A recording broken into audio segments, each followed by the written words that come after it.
Now, how have your wrists been doing since I started adjusting them? I mean, better from when I like put my hands down. Yeah, good. Because a lot of times, when you challenge the wrist this way, if these little carpal bones, they're called, if they don't move, then it can cause some discomfort. So we just do some pretty solid adjustments, like I hang on to the pinky and the thumb, and just do a push.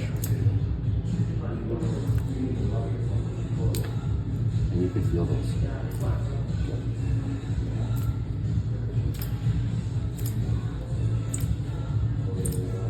Also do one of your elbow too, okay? So you just let your arm foot relax. There's that joint right there.